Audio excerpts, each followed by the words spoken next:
Imagine this.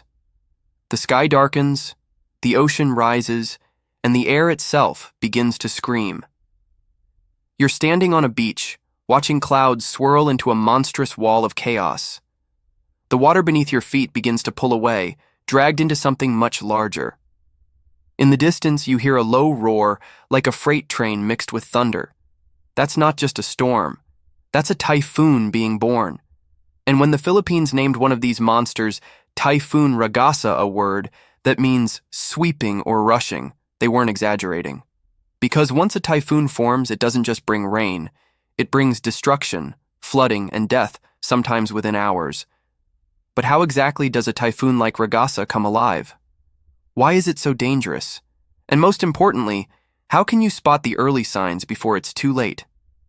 Let's break it down. How a typhoon is born. Think of the ocean as a giant battery. When the sun heats the tropical seas, especially waters that are at least 80 degrees hotter, the ocean begins storing enormous amounts of energy. Now picture this. 1. Warm water. Evaporates. Like steam rising from boiling water, warm ocean water turns into vapor. This moist air rises high into the atmosphere. 2. Low pressure zone. As the warm air rises, the pressure below drops. Air from surrounding areas rushes in to replace it. 3. Coriolis effect. Because Earth spins, the rushing air doesn't move in a straight line. It starts to swirl counterclockwise in the northern hemisphere. 4. A vicious cycle. The more the air rises, the more water vapor condenses into clouds. This release heat energy, which fuels the stormy earther. Warm water feeds rising air. Rising air creates more clouds, clouds release heat, storm grows. When this cycle grows strong enough, with winds sustained over 74 km/h, it's officially classified as a typhoon. And Ragasa, it was born exactly this way out of the endless heated Pacific Ocean, where conditions were perfect for a monster. Why typhoons are so dangerous? Okay, so it's just a giant storm, right? Wrong. Typhoons are multi-weapon systems of destruction. Here's why they're so deadly. 1. Storm surge. The ocean rises to attack.